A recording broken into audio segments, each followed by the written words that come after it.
আসসালামু আলাইকুম। আবারও চলে এসেছি সেই মালয়েশিয়া পাম বাগানে।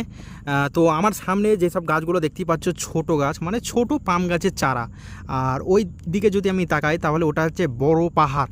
তো আমি যদি একটু জুম করে দেখাই, দেখতে পাচ্ছ বন্ধুরা, এটা একটা বড় পাহাড় প্লাস জঙ্গল, ঠিক আছে, জঙ্গল জঙ্গল পাহাড়, ওখানে কিন্তু পাম গাছ নেই। আর সামনে যে গাছগুলো দেখতেই পাচ্ছ, জুম করে আমি যদি একটু দেখাই তাহলে এটা হচ্ছে ছোট পাম গাছ, মানে এই পাম গাছগুলোতে আমরা কাজ করছি। আর এগুলো হচ্ছে পাম গাছের চারা। তো এগুলো যখন 1 বছর বয়স হয়ে যাবে তখন কোম্পানি কি করবে, এগুলোকে কোম্পানি বিক্রি করবে। তো এগুলো যখন কেনার লোক, মানে যারা জমি, মানে পাম গাছের যে জমিগুলো যাদের পার্সোনালভাবে যে আমরা পাম গাছ লাগাবো, যেমন আমি যদি উদাহরণ দিই, আমার যেরকম 1 বিঘা জমি আছে, আমি জমিতে মনে করলাম আমি পাম গাছের চারা বসাবো।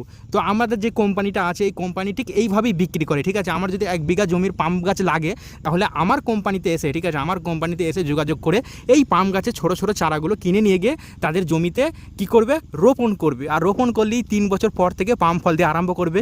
তারপরে সেই পাম ফলগুলো সে বিক্রি করবে, বিক্রি করার পর প্লাস সে একটা মোটা টাকা আর্নিং করতে পারবে। তো এটাই হচ্ছে মালয়েশিয়া পাম বাগান, ঠিক আছে। তো এখানকার মানুষ, বেশিরভাগ মানুষ, ঠিক আছে, যাদের পার্সোনাল জমি আছে 1 বিঘা 2 বিঘা কি 10 বিঘা যাই জমি থাকুক না কেন, সবাই এই পাম গাছ চাষ করে।